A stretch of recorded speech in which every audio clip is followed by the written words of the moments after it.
শুধুমাত্র এই দোয়াটি একবার পড়েন, আল্লাহ তাআলা আপনার 90 বছরের গুনাহ মাফ করে দেবেন ইনশাআল্লাহ।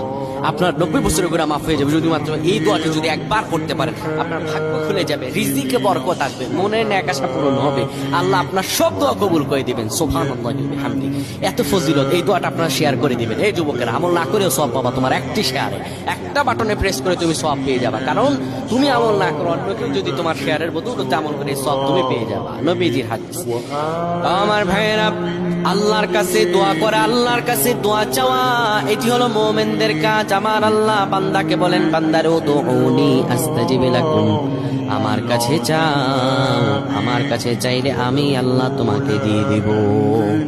কেউ যদি একবারে দোয়াটি পড়তে পারে, দোয়াটি হলো রব্বি ইন্নী যালামতু নাফসি ফাগফিরলি। কেউ যদি এই দোয়াটা একবার পড়তে পারে, আমার আল্লাহ তাআলা তার 90 বছরের গুনাহগুলো মাফ করবেন। কবিরা গুনাহ নয়, সেটি হলো সগীরা গুনাহ। সগীরা গুনাহ মাফ হবে। বলবেন হুজুর 90 বছর তো হয়নি, তাহলে গুনাহ মাফ হবে কি করে? আপনার যত বছর হয়েছে তত বছরের সগীরা গুনাহ মাফ হবে, আর বাদ বাকিটা কাউন্ট করে আপনার আমল নামায় নফল নামাজ, নফল আমলের সওয়াব আল্লাহ তাআলা আপনার আমল নামায় দিয়ে দিবেন।